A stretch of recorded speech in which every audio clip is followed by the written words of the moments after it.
So the chemical shift you will identify from the peak. Like example, you have propanol. Another molecule, propanol, is there. So what? How? First thing, how many hydrogen environments are there? There is CH3, there is CH2, and there is OH. So three hydrogen environment. So three hydrogen environment. First hydrogen environment having. So if I say this is hydrogen environment A, B, and C. So hydrogen environment A is having three hydrogen, B is having two hydrogens, and C is having one. So in low resolution, like one should be 3 centimeter, then other should be 2 centimeter and 1 centimeter. But what about their chemical shifts? So CH3 is next to CH2. So if CH3 next to carbon chain is there, that's from 0.7 to 1.2. So you can see from 0.7 to 1.2 in that range is there. Then for CH2, for which the next is C double bonded with O. So CH2 or CH with next to that is C double bonded with O. It's from 2.1 to 2.6. So this one is from 2.1 to 2.6. So that's why it's from 2.1 to 2.6. And then OH group is there for carboxylic acid. Sorry, this is propanoic acid. I had said propanol. Uh, so C double bonded with O and OH. So C double bonded with O and OH. The peak is from 10 to 12. So from 10 to 12, you can draw anywhere. First thing you recognize, like I will get a chemical shift for environment A around like 0.7 to 1.2. I can draw anywhere. Example, I will draw at 1. Then for B, it will be from 2.1 to 2.6. Example, I will draw at 2.3. It's up to you where you want to draw. And for C, it is from 10 to 12, so I can draw it around 11, or means in this range I can draw. Now, so in low resolution, if I draw a low resolution NMR for this propanoic acid, so a chemical shift 0 means the tetramethyl silane TMS will be there. Then 1, 2, 3, 4.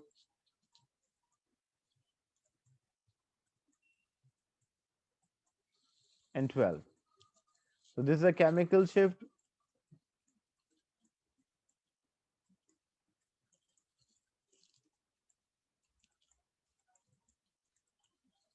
And the relative intensity there is there.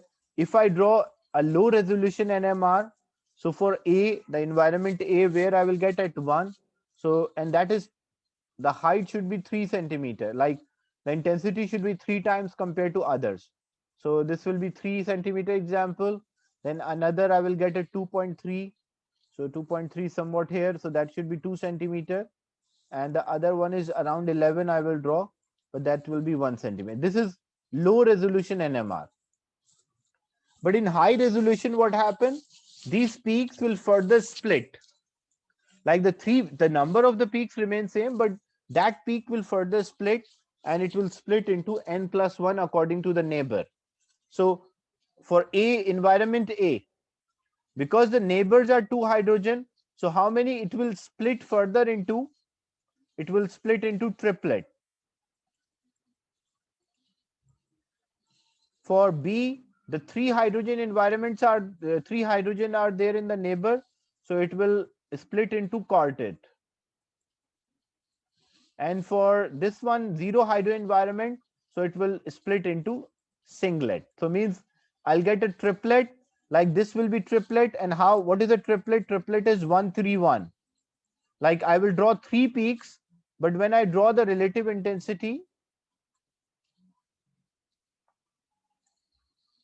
around the same chemical shape, but when I draw them, I'll draw triplet. So triplet, it is 1 3 1, and I have to draw around 1, so it will be like example 1. This is triplet. Then I will, for B, I will get a quartet. Quartet means like this peak divided into 4. And what is a quartet? In a quartet, it is 1 3 3 1. So this whole peak will divide into 1 3 3 1. and that was at a chemical shift of 2.3. So around 2.3, I will draw 1, 3, like comparison with them, within them, the peak, 1, 3, 3, 1. And then I'll get a singlet which is having one hydrogen. So around 11, I will draw a singlet. That's it.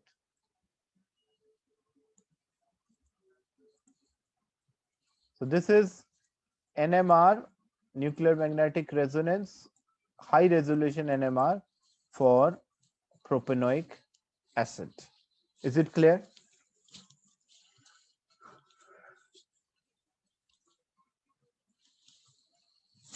Is it clear, the NMR for propanoic acid?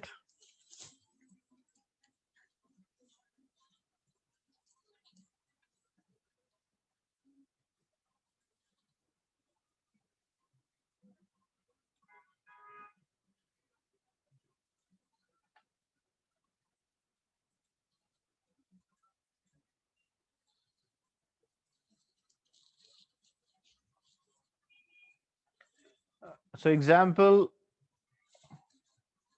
here it is ethyl ethanoid. So in case of ethyl ethanoid, first you identify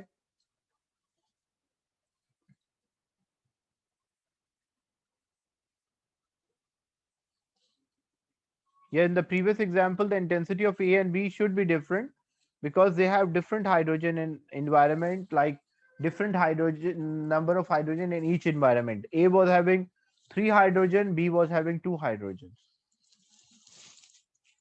Like another example, if you have ethyl ethanoid, so in case of ethyl ethanoid, you have CH3, then C double bonded with O, CH2, and then CH3. So you can see 3 hydrogen. Why 3? Because this CH3 is totally different from other. The neighbor is carbon, and this one neighbor is CH2. So 3 hydro environments are there, and it's up to you. Like example, if I'm saying this has hydro environment A, this one is hydro environment B, and hydro environment C. So what is the relative intensity? It will be 3 is to 2 is to 3. That is in low resolution NMR, like one should be 3 times compared to the other. Now, what are the positions? So for position, you have to go through the data booklet and check. For example, for group A, it is next to C double bonded with O. So neighbor does not have any hydrogen. If neighbor does not have any hydrogen, it will be a singlet. And what about the chemical shift? At which position we'll have a chemical shift from 2.1 to 2.6? Why? Because this is attached to C double bonded with O. So when it is attached to C double bonded with O, you can see the range is from 2.1 to 2.6. So it will be a singlet at 2.1 to 2.6. So you can see there's a singlet. Then for environment B, the neighbor are 3. So if neighbor are 3, it will split into 4. So it will be quartet. And what about the region? The quartet in which region? Because next to that, the group B, it is next to, like it is C double bonded with O and carbon is there. So where we get a chemical shift for C double bonded with O? So you can see for C double bonded with O and O, if carbon chain is attached, that's from 3.7 to 4. So that's why we will get a peak at 3.7 to 4.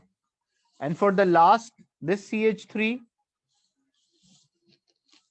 because next to this is a carbon chain, like CH2 is there. So if CH3 next to its alkyl group,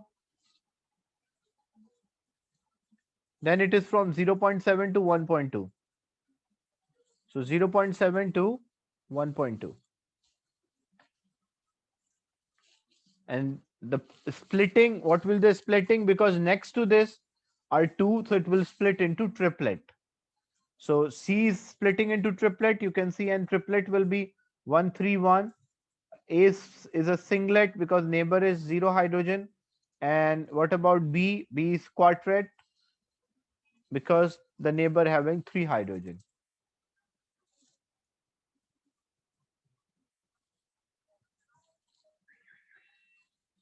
Is it clear?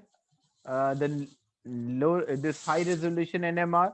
If it was a low resolution NMR, then what we will do, only thing the difference will be like what are the number of hydrogen, that will be the relative intensity. That's it. Like this is having 3 hydrogens. Environment A, where is A? This one is A at chemical shift. This one is B, and this one is C. So 1, 2, 3, 2, and 3. So for A, we will get from 2.1 to 2.6. So from 2.1 to 2.6, we'll get A. For example, 3 centimeter.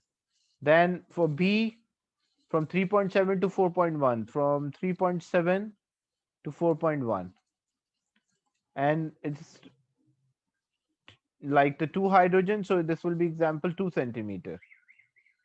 And then for C, it's zero point 0.7 to 1.2. So 0.7 to 1.2, and also having 3 hydrogen. So that will also have 3 hydrogen. That's it. This will be low resolution NMR.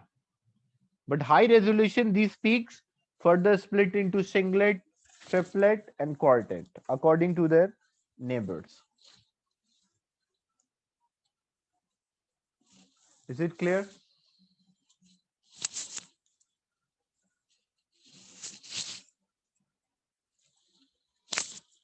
This example of high and low resolution NMR.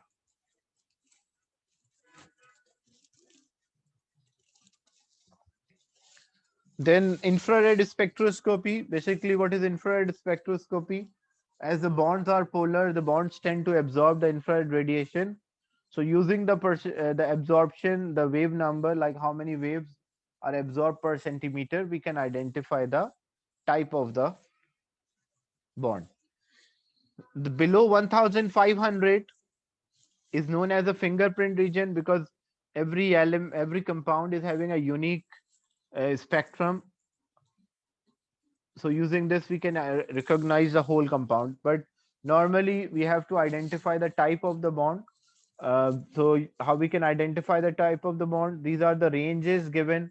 Like if CO bond is there, it will absorb from 1000 to 1300. C double bonded with O, 1640 to 1750. CH, OH, NH, and OH of phenol and alcohol, this range. So example, you have a spectral of a infrared spectra of butanol. So in this, CH3 is there, CH2, CH2, C double bonded with O, and H is there. So this C double bonded with O, it will absorb from 1600 to 1750. So this absorption peak, we can identify the type of the bond present.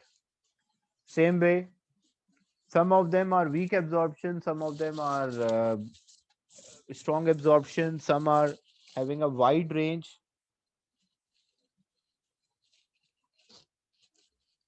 So example, OH absorption tend to be broad. You can see the peak is broad peak as compared to the others are sharp peaks. So if we have C double bonded with O and OH, so C double bonded with O and OH is there. So OH of alcohol and phenol and OH of carboxylic. So broad, this will be very broad peak for 2500, 3300. So we identify this is because of OH, and C double bonded with O, that's from 1640 to 1750. So using this, we identify like OH is also there for carboxylic and C double bonded with O. So basically, this is a carboxylic group present in this molecule. So using this infrared spectroscopy, we can identify the type of the bond present. Uh, this infrared spectroscopy we already discussed in AS chemistry, so I expect you can also do examples and go through the previous examples in AS chemistry. Then Mass spectrometer, it is used to find the relative molecular mass of a compound. Basically, what are the stages involved?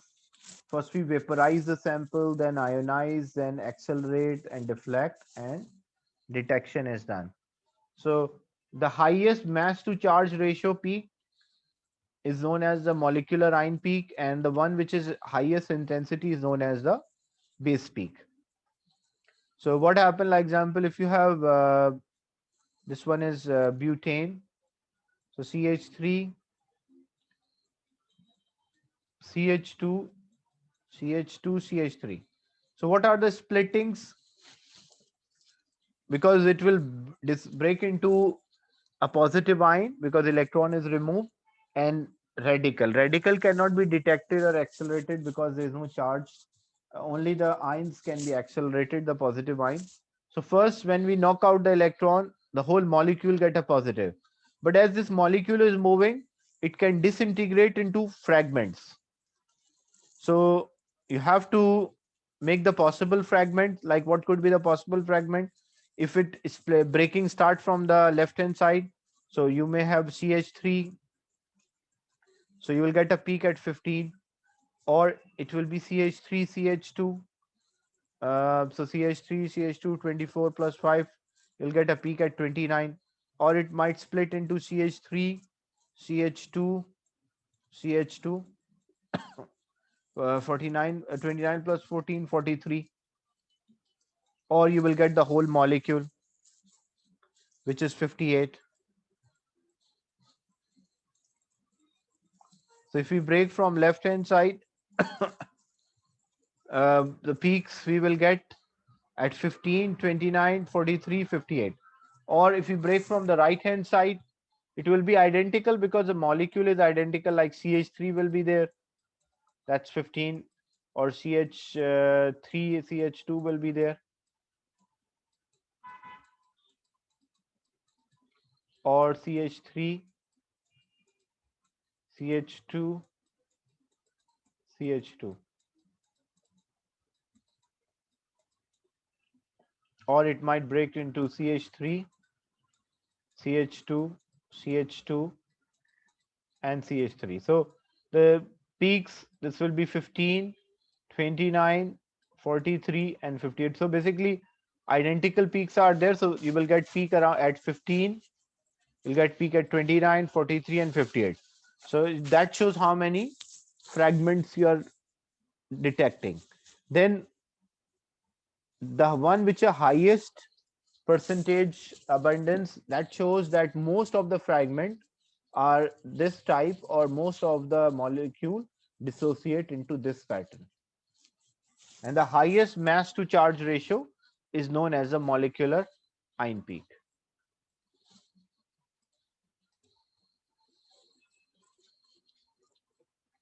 And that's a whole thing which just now I discussed with you. This was about, the first one is about butane, the second one is of butanol. So for butanol, what are, because butanol,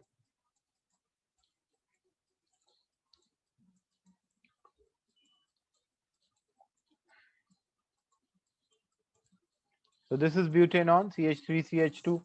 So this will be 15, 14.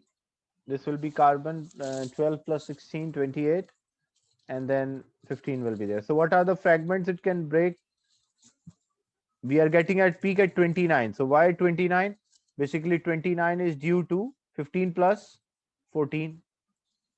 We are getting a peak at 43, and this is the highest one. So why it is 53?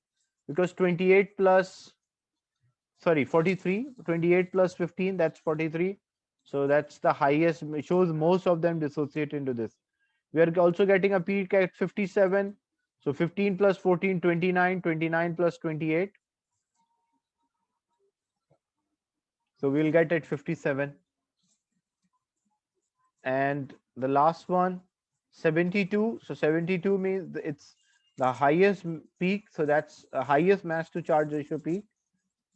The highest value of mass to charge, that's known as a molecular ion peak. So you may have a mass spectrum, and you have to identify like what are the fragments responsible for the certain peaks. Is it clear? The mass spectrum.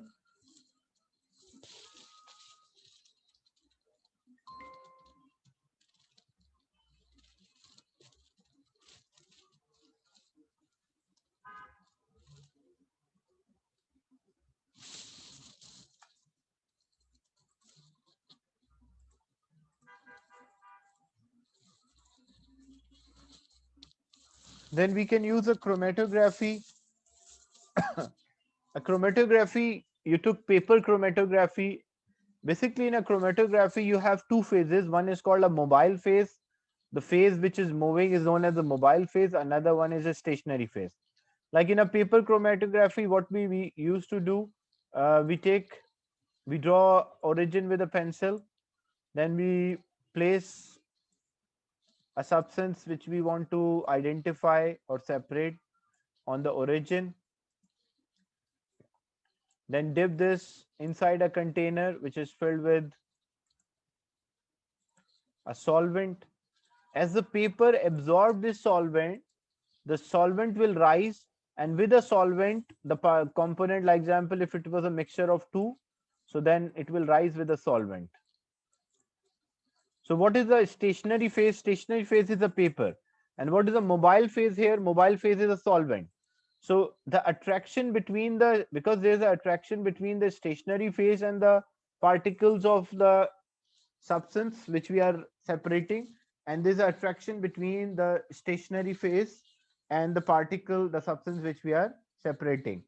So if the attraction between the mobile phase and the substance which we are separating is more, it will rise to a greater height. If the attraction between the paper, like the stationary phase, and the substance which we are separating is more, then it will rise to a lower height or it will not rise. So using this technique, we can identify or we can separate the two substances. That's the main technique, paper chromatography. So the chromatography can be paper chromatography, it can be column chromatography, it can be gas chromatography as well. So paper chromatography already we are done, like we discussed. The column chromatography. So in column chromatography, what we do, separated by depends on the balance between the solubility of moving phase and the retention in the stationary phase. Means you can see the column chromatography also. Like this is a column chromatography.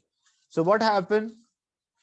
First, what we have, a column containing a stationary phase. So there are fine particles are there, a solid particles um, known as a stationary phase, suspended. Then we load the sample which we want to separate. When we run down the sample, well, like open the tap, so the sample will come out. So the component which are present in a loaded sample are also separated from each other. So red, green, and blue. Which one is having a greater attraction towards the stationary phase?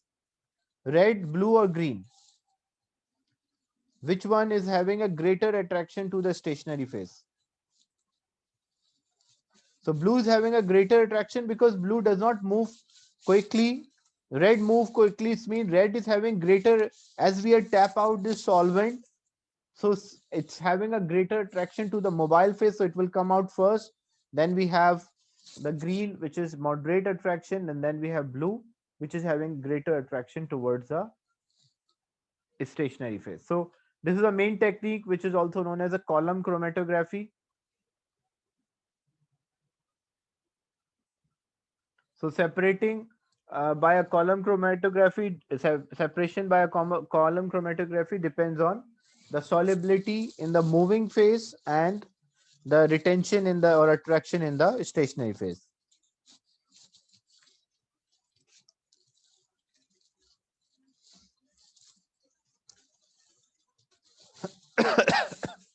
Then we can also use, we can have high performance liquid chromatography as well. So in high performance, only the different, like there is a high performance liquid chromatography, what we have, We have a stationary phase such as silica gel is a stationary phase, and the mobile phase is a liquid. We can also use a gas liquid chromatography to separate the mixture of volatile liquids. Volatile liquid means the liquid which can easily be vaporized. So what happened? First, we have a carrier gas. What carrier gas we use? Normally a gas which is inert, such as group 8 elements. So we can use that as a carrier gas. The sample is injected, and this sample will pass, the carrier gas will pass, so it will pass through the column. On this column, we may have a liquid. So in a gas liquid chromatography, the mobile phase is a gas which is normally inert, helium is there. And stationary phase is a high boiling point liquid absorbed on the solid. Like on this column, there is a liquid present which is on the surface of this solid. So as the carrier gas is taking the sample, so like if it is a sample is a mixture of say two substances A and B. So as A and B will flow with the carrier gas, they will experience attraction toward the stationary phase. If attraction of A is more than the B, so first we will collect B and then we will collect A. And the time interval between collection of one sample to the other, that is known as the retention time. So mobile phase is a stationary gas, is an inert gas such as nitrogen, helium, argon, and stationary phase is a liquid which is on inert solid. Is it clear, this technique? Like we take this carrier gas flow, take the sample. The sample may be, example, a mixture of three substances A, B, C. If A is having more attraction, so A will move slowly through this. B will have greater attraction to the mobile phase, so it will move faster. C also moves slower. So first, if B is attracted more towards the mobile phase, so first we'll collect B, and then example C, and then A. The intensity of these peaks shows how much they are present in the sample, and the difference between them is known as the retention time, the time interval for collecting the two phases.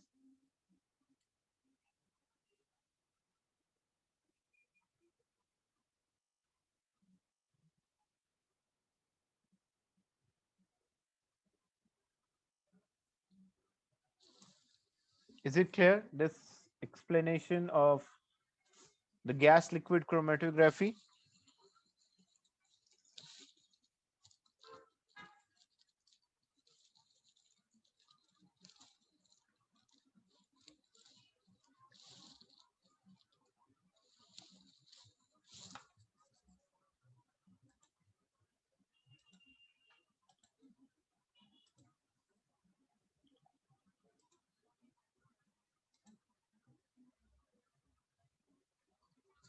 So if we bring all the techniques together, how we can use all these techniques together to work out the structure of a molecule?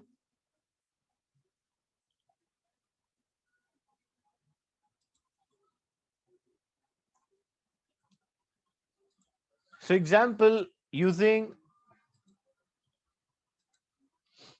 a mass spectrometer, first we work out the empirical formula. How to work out empirical formula? We can find how much like burn most for this hydrocarbon, we can burn them, so combustion, how much carbon dioxide is produced and how much hydrogen is water is produced, we can identify the percentage of each element in the compound. So like example, 66.63% carbon is there, 11.18% hydrogen is there, and 22.19% oxygen is there. So first we work out the empirical formula. How to work out empirical formula?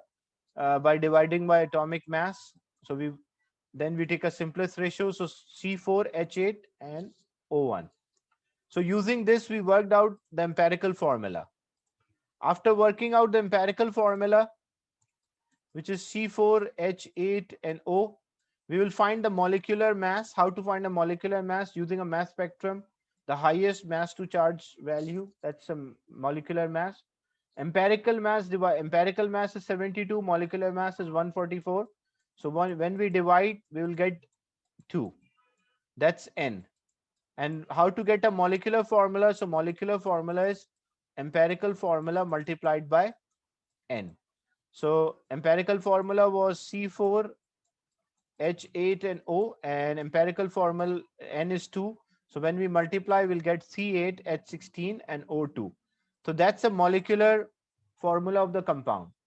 Then after molecular formula, we can carry out infrared spectroscopy and identify the type of the bonds which are present. So we are getting a peak. So this peak is suggesting CH is there, and this is C double bonded with O. So it could be because it is C8, H16 and O2. So it can be an ester, it can be carboxylic, it can be a combination of alcohol or carbonyl. But when we look at the infrared spectrum for C double bonded with OH, we found for C double bonded with O, but there is no OH absorption. So it cannot be carboxylic because there is no OH, so it will be ester. Now, as it is an ester, when we worked out the NMR, nuclear magnetic resonance, for this compound, which is having a molecular formula of C4, C8, H16 and O2. So C8, H16 and O2. So how many peaks we are getting? 1, 2, 3 and 4. If we are getting 4 peaks, it means there are 4 hydrogen environment. So we have to arrange this C8, H16 and O2 so that we have 4 hydrogen environment. So when I arrange in this manner,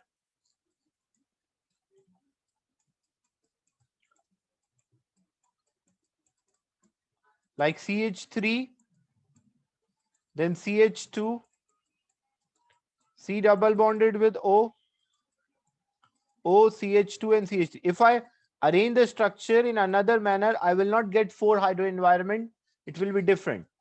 So this CH3, this is one hydrogen environment A, B, C and D.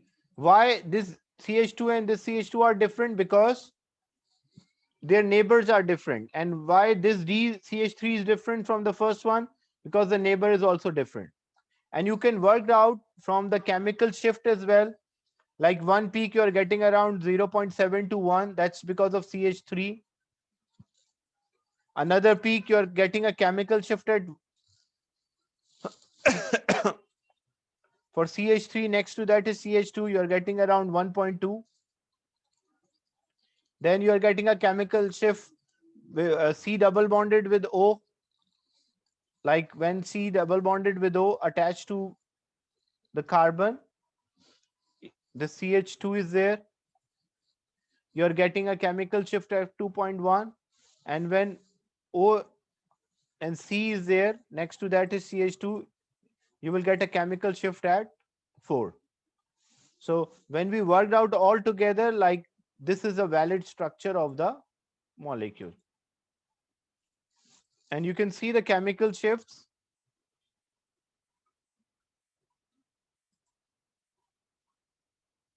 So when C double bonded with O and CH, that's chemical shift 3.7 to 4.1. When C double bonded with O and CH, it's from 2.1 to 2.6. When CH3 is there, it's 0.7 to 1.2. And there's another one.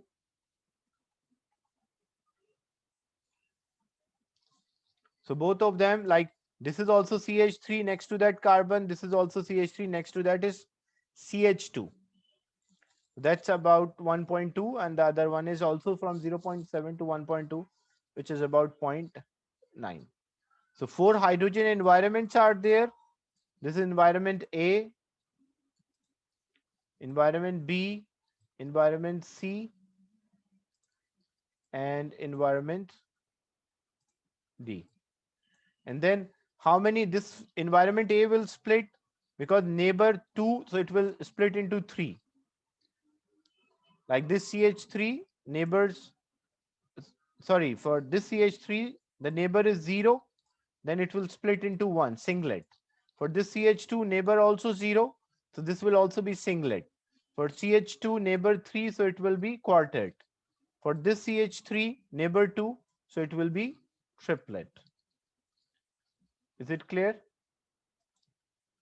So you have to work all together and work out the structure. So using first percentage composition, we identify empirical formula.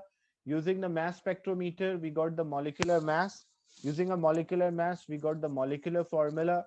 Using infrared spectroscopy, we worked out what could be the possible bonds. And using those bonds, we identify, using NMR, we identify how many hydrogen environments, and if we work out all together, we can suggest the possible structure of this molecule. So these type of questions are common. Is it clear, this one? Any doubt?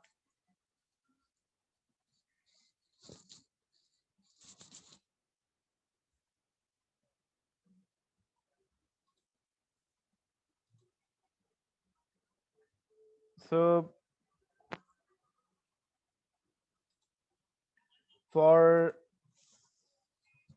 the unit 4, go through unit 4 and send your doubts. Like if you have many doubts, I will discuss in a class, arrange a class.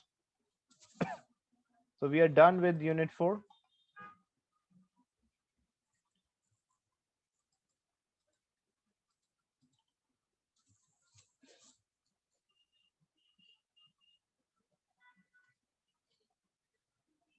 The practice question I already shared with you.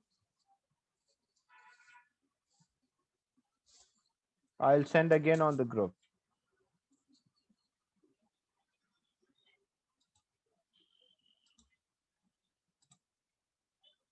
So I'll end this session and share the recording with you.